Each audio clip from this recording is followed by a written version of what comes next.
All right, welcome back to the channel. Today is a good day for Regis Prograis. I'm a poet and I didn't know it. I didn't even mean it. But let's talk about a fight between Adrien Broner and Regis Prograis that can pop off now that Regis Prograis is signed with the PBC. Let's talk about that in this video.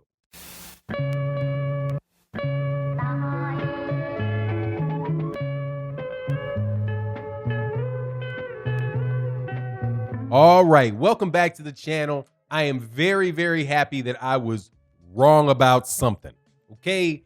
Regis Prograis was let out of his contract that he had with Lou DiBella, and he has decided to take his talents to Premier Boxing Champions. I thought to myself, Regis Prograis is going to go to Top Rank because he wants to stay at 140 pounds and all the belts are at 140 pounds.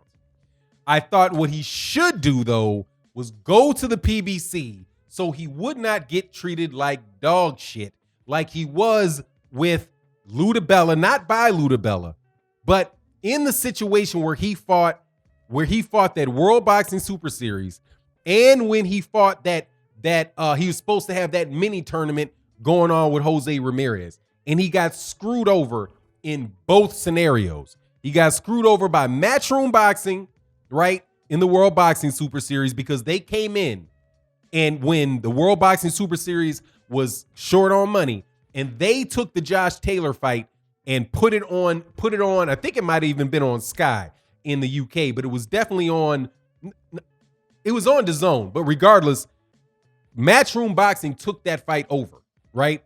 And made it so that Josh Taylor had a home fight in a tournament against Regis Prograis, and Regis Prograis lost a very close decision in a good fight, right? But if he had not been put in a situation where he had to go to the UK and he could have fought on neutral ground, who knows how the scorecard of that fight would have came out because it was one card away from being a draw. The other screw job that he got was from Top Rank, where Top Rank he was supposed to fight Jose Ramirez for the WBC belt, and Top Rank pulled out of the fight. And as long as Regis Prograis stayed with either Top Rank or Matchroom, he was always going to be a second fiddle fighter. He was not, if he was going to be of any danger to a champion that they really wanted to succeed, he was not going to get the fight. That's what was going to happen. You know what I mean? There's no Teofimo Lopez versus Regis Prograis fight going to happen at 140 if Teofimo Lopez moves up, right? It's the future. It just was not there for him. That's what I saw. So to see him sign with the PBC, I think is a great move because that allows him to get a fight that I wish that he would have taken instead of the Josh Taylor fight. And I know that fight was not for a belt, but a fight with Adrien Broner and Regis Prograis puts Regis Prograis in a position to have his name and to have his face and his abilities shown to millions of people, right? And to have a colorful fight, to have a colorful and exciting, interesting lead into their fight, right? It's a fight that Regis Prograis can win and could really elevate Regis Prograis. And then when Regis Prograis if he wants to move to 147 pounds, because Maurice Hooker also signed with the PBC, right? So the fight that he wanted to have with Regis Prograis and Maurice Hooker that Maurice Hooker backed out on now is still possible at a catch weight or whatever it needs to be because they're both now with the PBC, and it also allows these dudes both to make significantly more money for the fights that they get because they don't have to take promotional, provided that they didn't sign with a promoter. They don't have to take promotional fees out, right? Their managerial fees are significantly lower than they are, with anybody else that's going to allow the dude to really prosper as a fighter. And if you pay attention to Regis Prograis, his family, that how he's a family man and his viewpoints on life, man, I'm very, very happy for him for that scenario. And that's not, and I think it's important to say this too, like the Adrien that this is also a very, very good fight, or an opportunity for a very, very good fight with Adrien Broner. I like the PBC a lot. You know what I mean? And people are saying, like, people think that I get paid by the PBC to say this, or like for some reason that like I'm some great friend of the PBC. I'm really not, dude. Like, I don't know. I've met maybe one person. Matter of fact, I know I've met one person that has worked from the PBC in passing. I met Tim Smith in passing in Houston, but that's it, right? No big interest in it. But what I see from the PBC is, one, they are willing to promote American fighters, and they're willing to promote Black American fighters, and they're willing to put them at the top of the bill. They're willing to allow them to fight other tough fighters that may or may not, that may have a chance to beat them and make upsets. They like what's going on at 154 pounds, right? Guys that are dangerous. Like if all of the fighters at 154 pounds were signed by Top Rank, dude, you're not going to, you wouldn't have seen the fights. You know what I mean? You're not going to see Jermell Charlo and Tony Harrison, because if Top Rank is really pushing Jermell Charlo, they're gonna be like, no, that's too close. I don't like the matchup. It doesn't look right. No Tony Harrison fight, right? So Tony Harrison never gets a shot at Jermell Charlo to become the WBC champion for even that long. Or if they're trying to build up and promote a J-Rock, you know, they're not going to have the Jason Rosario fight, because their matchmakers going to be like, no, dog, J-Rock is a little chinny. This dude is very heavy-handed. No, that fight is way too close. No, we need a fight. We need a feature fight for J-Rock. Let's get him, you know, and we'll give him a bunch of feature fights and we'll sell some future fight, right, with Jermell Charlo or something. But you're going to get 6-7 tomato cans before that happens, because they're more interested in selling the idea of the big fight, right? Sell the idea of the big fight so that they can buy smaller fights, instead of actually giving them the big fight so that they feel like the fans got their value for the money. In the case of Regis Prograis versus Adrien Broner, that would be a situation where people are going to watch that fight, even though there's not a championship belt on the line for the fight. They wouldn't even have to act like it's a championship fight, and people are still going to tune into that fight and be like, what's going to happen?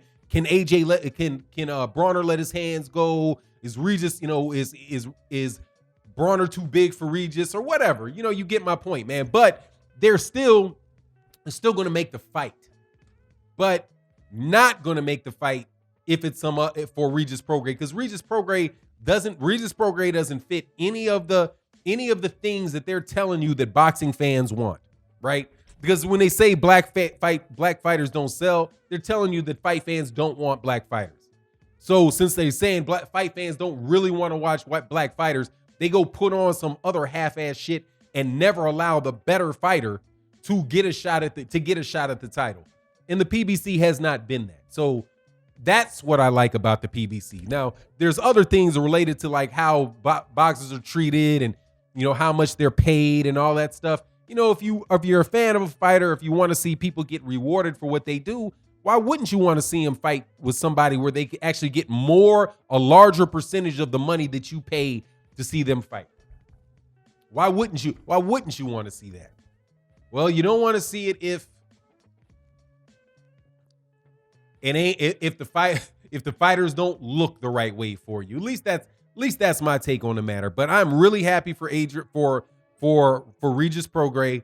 I certainly hope that this Adrien Broner fight pops off. And also, now that you have Maurice Hooker over there as well, and Maurice Hooker is going to be at 147 pounds. So, dude, what is there to do in the 147 pound that does not include the PBC, right? So now Maurice Hooker is going to be in the running for fights with Sean Porter.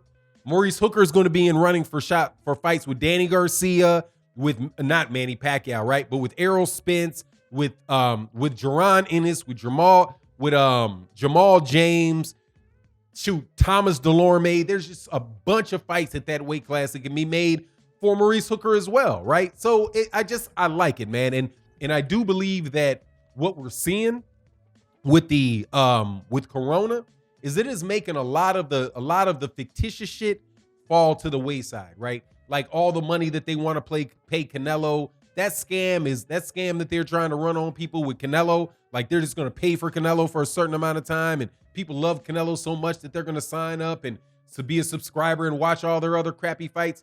Dog, that stuff is not gonna fly. And Canelo ain't gonna be there with them very long either. And I wouldn't be surprised, dude, that Canelo Alvarez doesn't wind up fighting with the PBC, because what option is Canelo Alvarez gonna have if Canelo Alvarez can't fight with DAZN? If he doesn't decide to take half the money from DAZN and DAZN won't approve his competition.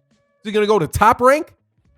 He's already got a promoter, right, in Golden Boy, so he's gonna have what's he gonna fight on ESPN and fight a bunch of Top Rank fighters? They're not into pay-per-view either, and they dang sure ain't coming off $35 million a fight. The only way that Canelo Alvarez, if that DAZN fight falls through, that he can get that type of money, the type of money he wants to earn, is to go to the PBC and fight guys like Jamal Charlo. That's it. That's the only way, because he will have to go back on pay-per-view. But anyway, I'm kind of off topic right now. I will be talking about that one in another video a little bit later on. You let me know what you think in the comment section.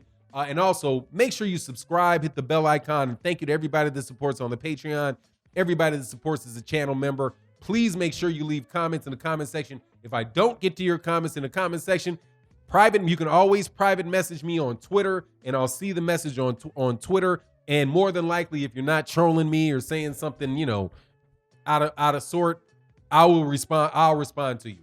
Thank you very much, and I'll catch you guys on the next video. Peace.